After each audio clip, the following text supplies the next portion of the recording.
It began, as the worst decisions usually do, with a dare and too much good champagne. She was only supposed to press her lips to a stranger's cheek and walk away laughing, a party trick to end a party.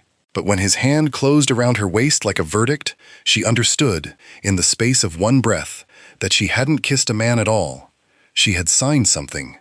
9 days later, she would still be able to feel the print of that hand on her hip, a brand under her clothes that no shower could touch.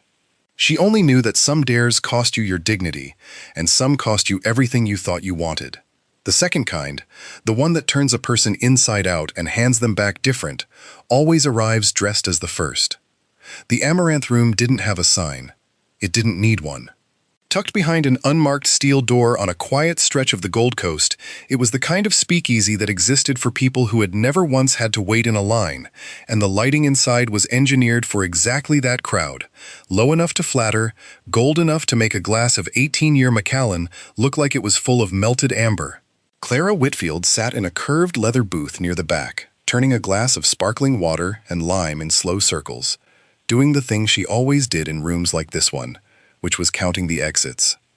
She was a size 18, in a room built for size 2s, and she had made her peace with that particular math a long time ago.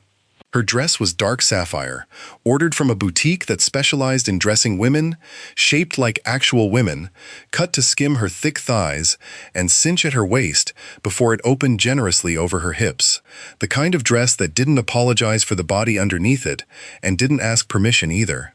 Her auburn hair fell in loose waves past her shoulders. Her makeup was flawless, applied with the same precision she brought to a general ledger. She knew, with the clear, unsentimental knowledge of a woman who had done the work of liking herself, that she looked beautiful tonight.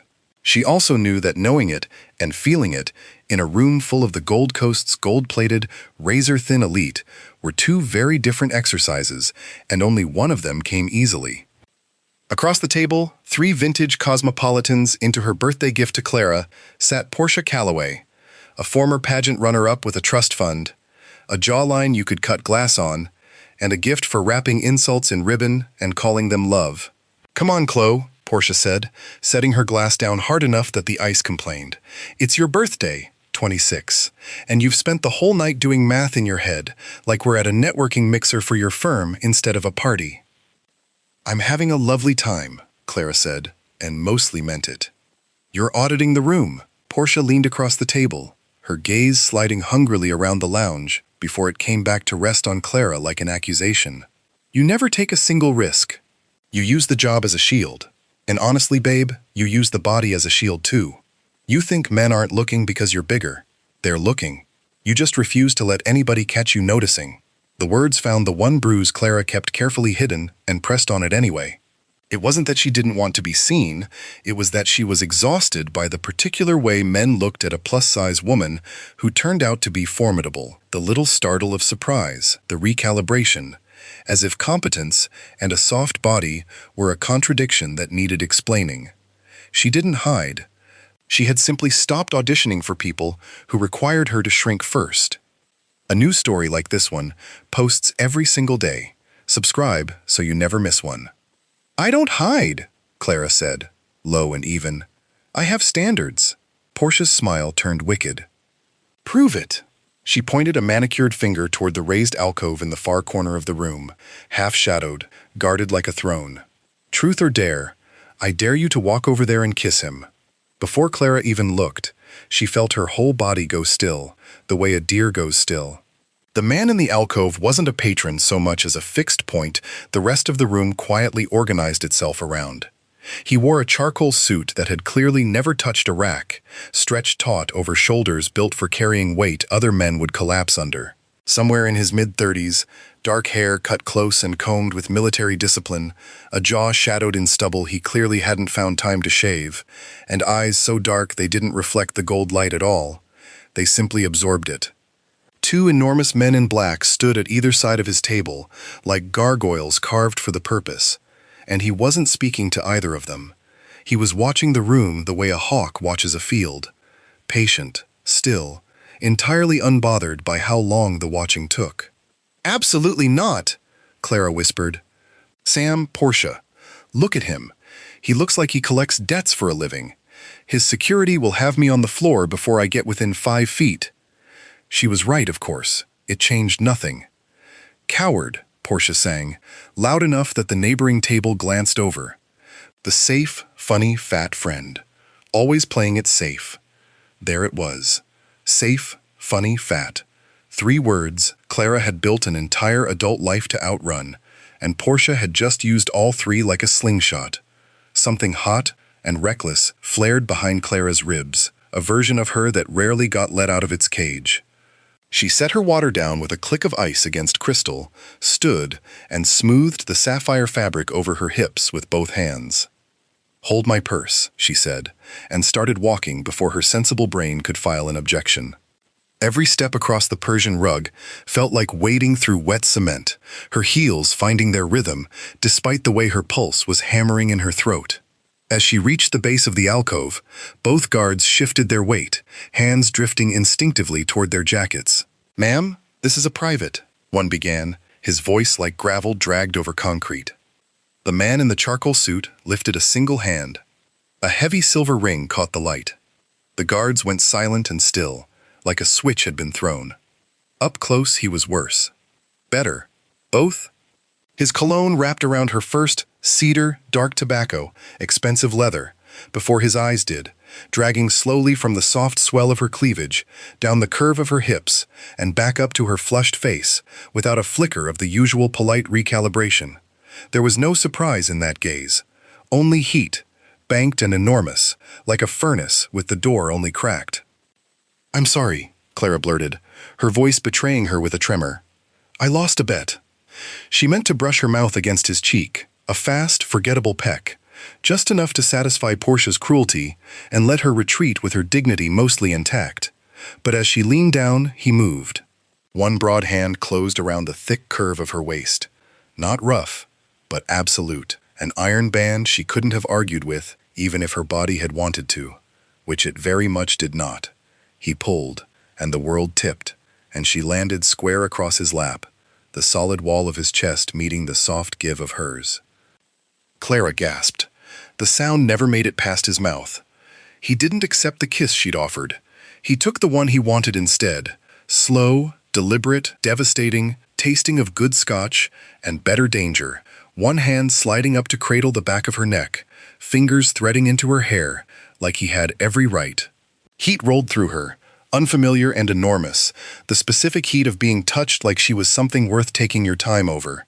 For one humiliating, glorious second she kissed him back, her palms finding the heavy muscle of his shoulders through fine wool. When he finally drew back, the lounge had gone dead silent around them. Clara sat there panting, her lipstick a wreck, waiting for the smirk, the joke, the dismissal she'd spent her whole life bracing for. Instead, he brushed his thumb along her swollen bottom lip, unhurried, like he had all night to study the damage he'd done. "You taste like lime," he said, his voice a low, gravel-rough baritone that went straight through her sternum. "What's your name?" Panic finally cut through the haze. What had she just done? "I have to go," she stammered, scrambling off his lap, on legs that had apparently stopped taking instructions. "Wait," he said. It wasn't a request.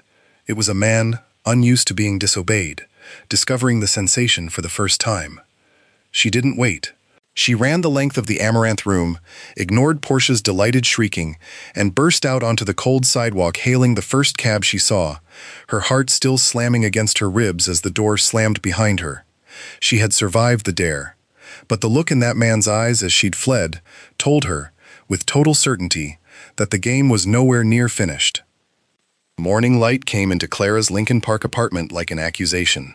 She sat at the kitchen island with 3 ibuprofen and a lukewarm coffee, typing hard enough to bruise her keyboard, trying to outfocus the memory of a hand on her waist that had kept her awake half the night.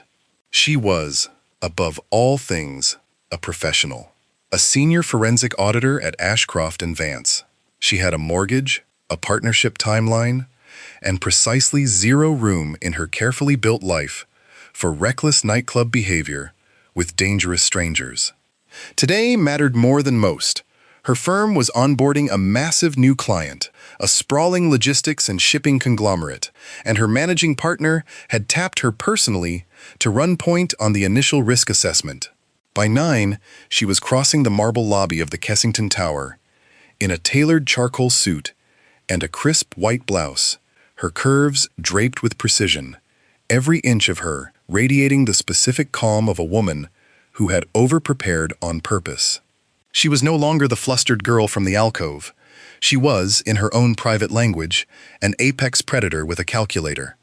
She had done her homework on the client, the way she did homework on everything, thoroughly, at midnight, with 3 browser tabs and a legal pad. Braun Holdings owned docks, rail spurs, and a fleet of container ships that moved through the Great Lakes like the company had personally invented water. The filings were pristine on the surface, audited by 3 different firms over the years, none of whom had apparently asked a single uncomfortable question. That kind of cleanliness, in her experience, was either a genuine miracle or an extremely expensive magic trick, and Clara had learned a long time ago that miracles didn't usually need 17 shell subsidiaries to happen.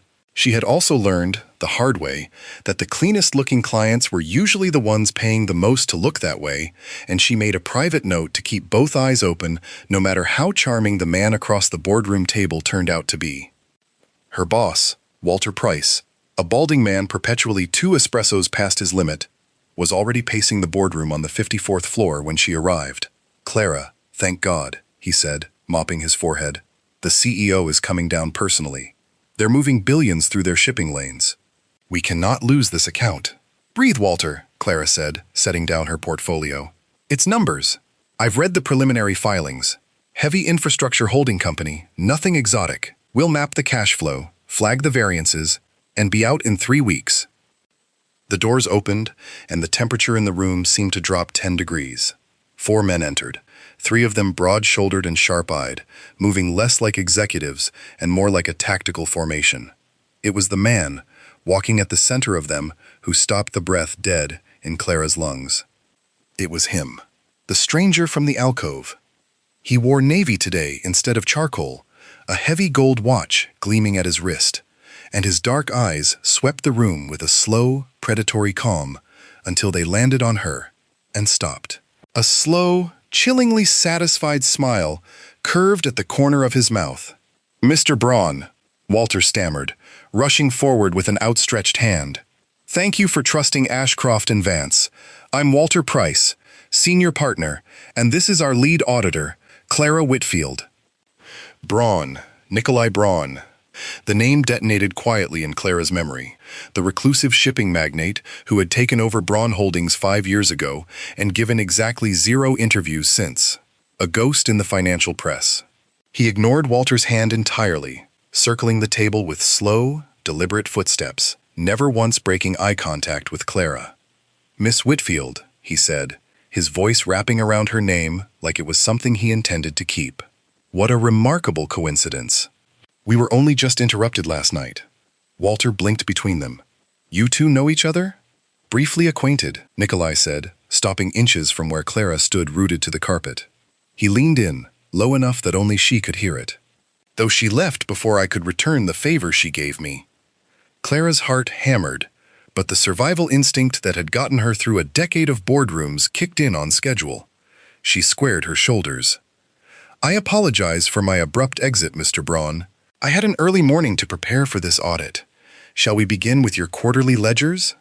Something flared in his dark eyes, amusement, and underneath it, a darker satisfaction. He liked that she hadn't flinched. "Of course," he said. "One condition." He turned his head fractionally toward Walter, though his gaze never left her face. "Miss Whitfield works directly out of my office. Top floor. No intermediaries." Walter nodded so fast his glasses slipped. "Whatever you need, Mr. Braun." "Absolutely." For the next 3 days, Clara's professional life became a slow-motion siege. She was relocated to the 68th floor, a private fortress of glass and steel that seemed to exist at a different altitude than the rest of the building. Nikolai never touched her, He didn't have to. His attention followed her like weather. When she ordered a sad desk salad, it vanished, replaced without comment by handmade tortellini and imported burrata from what she assumed was a private chef, with an unspoken instruction that she eat something that actually fed her. When she mentioned, once, in passing, that his office air conditioning ran cold, a courier arrived within the hour carrying a heavy cashmere wrap cut generously enough to drape across her shoulders and full bust without pulling anywhere. He was noticing her body, anticipating it. It should have unsettled her more than it did. If that slow burn tension has you hooked already, subscribe and stay with them. Late Thursday night. Long after the rest of the 68th floor had emptied, Clara was still at the glass desk in his outer office, rain lashing the floor-to-ceiling windows, tracing a series of shell companies buried under Braun Logistics. The numbers wouldn't reconcile. Millions were moving through a concrete subsidiary in Cicero, disappearing offshore, then resurfacing as spotless real estate acquisitions. It was textbook laundering, executed on a scale that made her skin go cold. She worked it the way she worked every knot that didn't want to come undone, backward. Not from the crime to the cover-up, but from the cover-up to the crime. She pulled the Cicero subsidiaries and corporation documents first, then the invoices for concrete that never seemed to correspond to any actual pour anyone could point to on a map. She cross-referenced delivery manifests against port logs, then against a Cayman trust registered 11 days after the concrete company itself, which was, in her professional opinion, an almost insulting amount of haste. 3 hours in, spreadsheet tabs multiplying like something alive, she had built a chain clean enough to hand a prosecutor, dirty cash in, clean real estate out, and a $51 million gap in the middle that Braun Logistics' 3 previous auditors had somehow never once flagged. Her hands had gone cold sometime around midnight, though she couldn't have said whether it was the air conditioning or the arithmetic. She printed the ledger, meaning to cross-reference it against the physical files in his private office. The heavy door stood slightly ajar. She stepped toward it to grab the Cicero folder off his credenza and froze in the doorway. Nikolai stood at the window with his back to her, a burner phone pressed to his ear, and the corporate polish was gone from his voice entirely. What was left was low, guttural, and absolutely without mercy. "I don't care what the alderman promised," he said. "He has 24 hours to authorize the port expansion, or I ruin him. I have the photographs from the Palmer house. I have the wire transfers. Tell Petrosky if he crosses this family again, I won't end his career. I'll erase his entire bloodline from this city's registry. He'll be less than a ghost. Do you understand me?" Clara stopped breathing. The pieces slammed together with horrible clarity. The family, the port, the Cicero Concrete Company. This wasn't a shipping empire. This was the outfit. And she had kissed, and was currently auditing, the most dangerous man in the Midwest. Her hand went slack. The ledger slipped free and hit the hardwood with a soft, damning slap. Nikolai went silent mid-sentence. He ended the call without another word, pocketed the phone, and turned. His dark eyes found her standing frozen in the doorway, staring down at the ledger between them like it was a body. "Well," he said softly, crossing the room toward her with that same easy, predatory grace. "It seems my auditor works overtime." Clara couldn't move. The silence in the penthouse office was so complete she could hear her own pulse pounding in her ears. Nikolai stopped a foot away, close enough that his cologne, cedar, and tobacco, with something colder underneath now, filled the space between them entirely. He crouched, in no rush, and picked the ledger up off the floor, smoothing the paper with those same calloused fingers that had gripped her waist 4 nights earlier. "Thorough," he murmured, rising to his full, towering height. "Most auditors at your level would have glossed right past the shell discrepancies to hit Friday's deadline. Not you." "Let me leave," Clara managed, her voice betraying her with a shake she despised. "I'll resign in the morning, wipe my laptop. I saw nothing. I know nothing." A low sound rumbled out of him, something between a laugh and a warning. He reached out, knuckles grazing her cheek, and she didn't pull away. She couldn't, not even to save herself. "You're a terrible liar, Tesoro," he said. "And we both know you can't leave now. You can't keep me here." A spark of her old defiance broke through the fear, and she drew herself up to her full height, curves cutting a sharp line against the storm-lit window. I have people, family, colleagues. If I disappear, people will look. Sweet Clara, his gaze went dark with something almost like pity. Who do you think sent you to me? Her brow furrowed. What? Walter Price, he said, owes my associates a little over $2 million from a very bad run at the tables in Hammond. When I told him I needed Ashcroft and Vance to rubber stamp a new logistics acquisition, he offered me his best auditor as collateral. He knew exactly what I was. He put you in front of me hoping you'd be too grateful for the promotion to look too closely. And if you dug too deep anyway, he assumed I'd simply make the problem disappear. He fed you to the wolves, Clara, to save his own skin. The words hit like a physical blow, all the air leaving her at once. Her career, her sacrifice. Every late night she'd traded for a shot at partner. All of it a chip in a desperate man's game with the outfit. Why tell me this? She whispered, eyes stinging with fury she refused to let fall. Because I don't want to eliminate you. His hand slid from her cheek to her waist, settling there with a weight that felt less like a threat now and more like a claim already staked.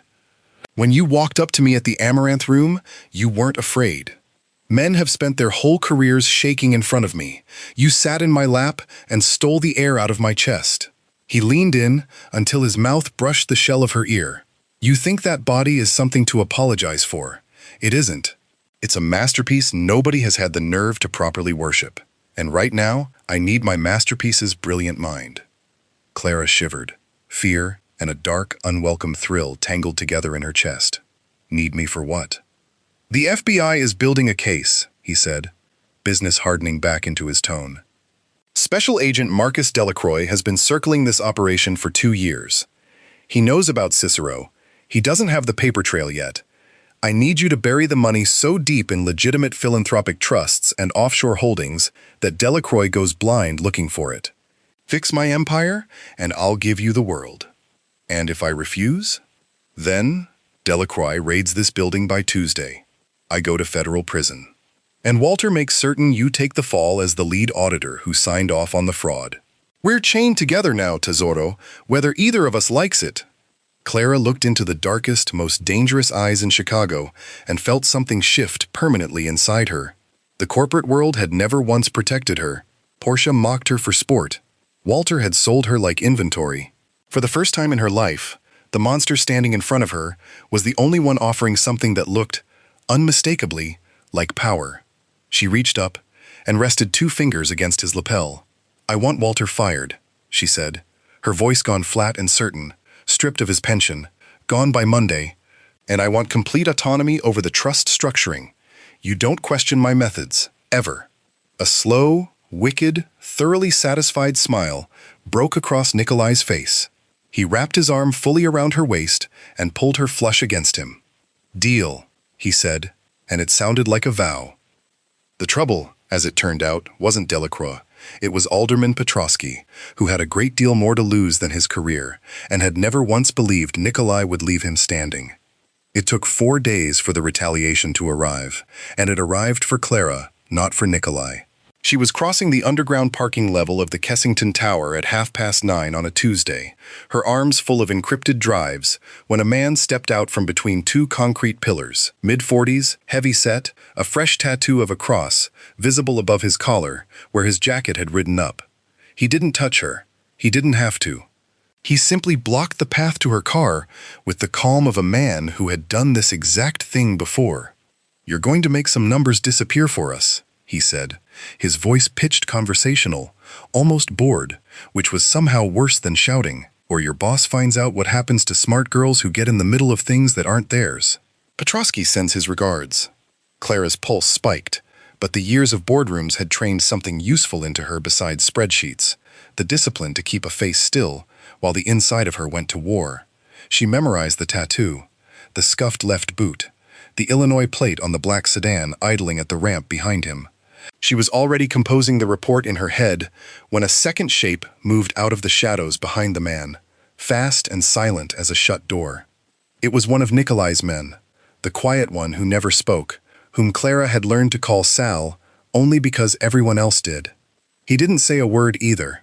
He simply put the intimidator into the concrete pillar hard enough that the sound echoed up 2 levels, and by the time Nikolai himself arrived, breathing like a man who'd run the whole way down from 68, Petrosky's man was on the ground, and Clara was standing over him, perfectly calm, reciting his license plate number out loud so Sal could write it down.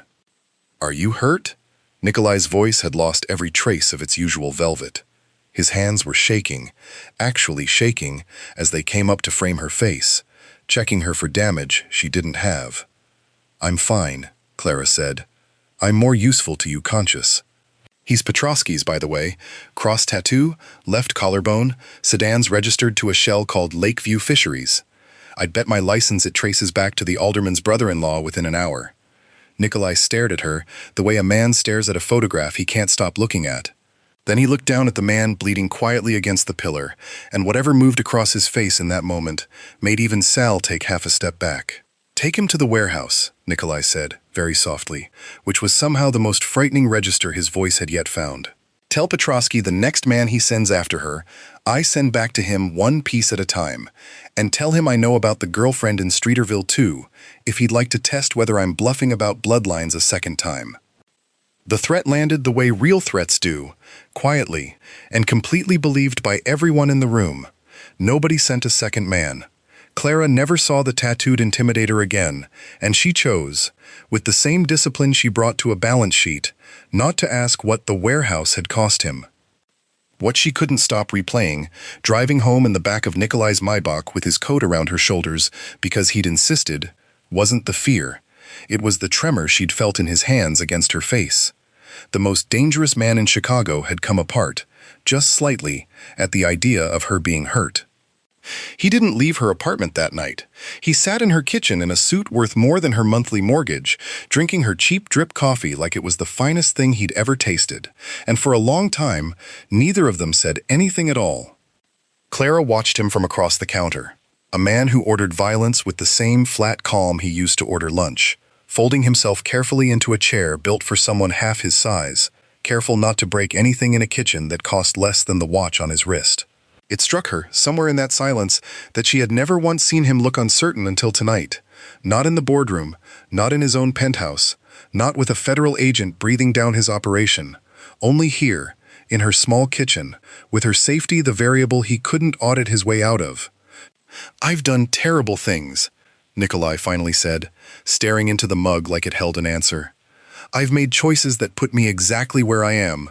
Feared, alone, untouchable in every sense that matters. I told myself that was the whole of the deal. I never expected to be sitting in a kitchen on Lincoln Park, scared of losing an auditor." "I'm not just your auditor," Clara said quietly. "No?" His eyes came up, and there was nothing guarded left in them.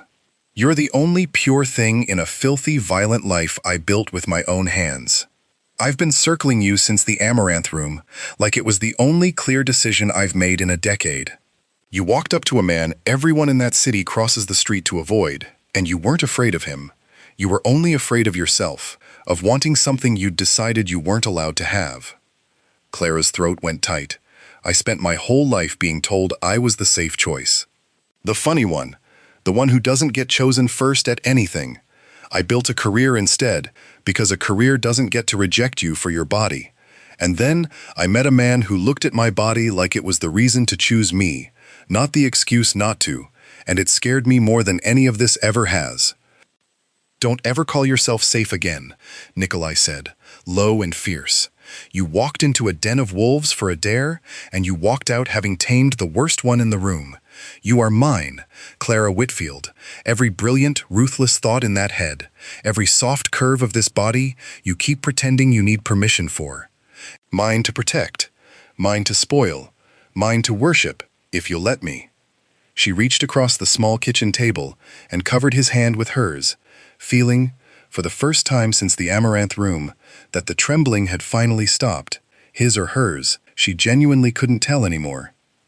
3 weeks later, the Grand Hall of the Lakeshore Conservatory glittered with old money and quiet secrets, the annual gala for the Chicago Maritime Historical Society in full swing above the black glass of Lake Michigan. Clara stood near the towering windows in a custom emerald silk gown, sweetheart neckline showcasing her full bust, the fabric cinching at her waist before cascading generously over her hips into a train that trailed behind her like she'd been born wearing it.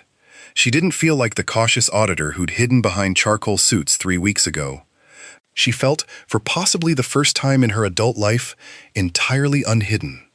Across the room, Nikolai held court with 2 state senators and a federal judge, and every few seconds his eyes found her anyway, tracking her, guarding her, the weight of his attention now a comfort instead of a threat. In 3 weeks, she had dismantled his family's entire dirty financial architecture and rebuilt it clean, funneling the Cicero funds through a labyrinth of legitimate charity trusts registered in the Caymans until the money came out the other side, smelling like nothing but good intentions. She had outmaneuvered the federal government with a spreadsheet.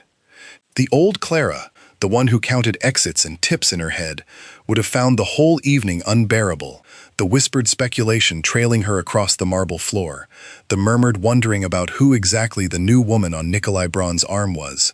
The reporters kept politely but firmly at the door. The new Clara had stopped flinching from being looked at somewhere around the 2nd week, once she'd understood that every eye in the room was doing the same recalibration Portia had once accused her of hiding from. This time, for once in her life, she was the one holding all the numbers. Miss Whitfield, or should I say, the new chief financial officer of Braun Holdings. She turned. Special Agent Marcus Delacroix stood before her, silver-haired, sharp-suited, eyes like chipped ice. A badge flashed and pocketed again before most of the room could clock it. "You look stunning tonight," he added, smug curling at the edge of his mouth. "Quite an upgrade from a forensic auditor's salary, wouldn't you say?" "Good evening, Agent Delacroix." Clara sipped her champagne, taking her time. "I don't discuss compensation at charity functions."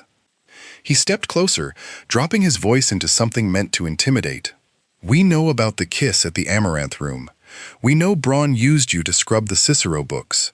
You can hide the paper trail for now, but I will take your life apart piece by piece. Turn on him tonight, and I can still protect you." Clara laughed, not a nervous flutter, but something low and genuinely amused, enough to visibly rattle a man who'd spent 2 decades being feared. "Protect me from what, exactly?" "Every dollar Braun Holdings touches now runs through audited, sovereign-backed philanthropic trusts. Subpoena me and my legal team will sue the Bureau for harassment before your paperwork clears intake. You'll lose your pension and your reputation before a judge ever sees a filing." His face went a mottled shade of red. "You arrogant. Is there a problem here?" Nikolai's voice arrived a half-second before he did, and the temperature around them dropped the way it always did when he entered a room. His hand settled on the curve of Clara's waist, fingers pressing into emerald silk like punctuation. Delacroix's jaw ticked. "Enjoy the party, Braun. The Bureau never sleeps." "Neither do I," Nikolai said, perfectly calm. "Now step away from my woman before my security has the pleasure of introducing you to the lake." Delacroix retreated into the crowd, and Nikolai turned Clara gently to face him, ignoring the 100 watching eyes around them entirely. "Did he upset you?" "Not even slightly," Clara smiled, palms coming to rest against the solid warmth of his chest. "I simply reminded him he's playing checkers, and we own the board." Nikolai laughed, a low, rough sound she'd come to recognize as the rarest thing he owned. He rested his forehead against hers. "You are magnificent," he said. "You saved my empire. You saved me, Tesoro, and I don't say that lightly." "I just did the math," she teased. "No," he said, cupping her jaw, his gaze burning with something that had nothing left to hide behind. "You took your throne." And there, beneath the vaulted glass ceiling of the conservatory, in front of the watchful, whispering elite of the entire city, Nikolai Braun kissed her the way he had, that very first night at the Amaranth Room, commanding, consuming, entirely unashamed of who was watching. But this time, Clara didn't run. She wrapped her arms around his neck and kissed him back with every ounce of the fierce, unapologetic power she had finally stopped apologizing for. She had been dared to kiss a monster in a dim gold room, and somewhere in the 3 weeks since, without ever asking permission, she had become his queen.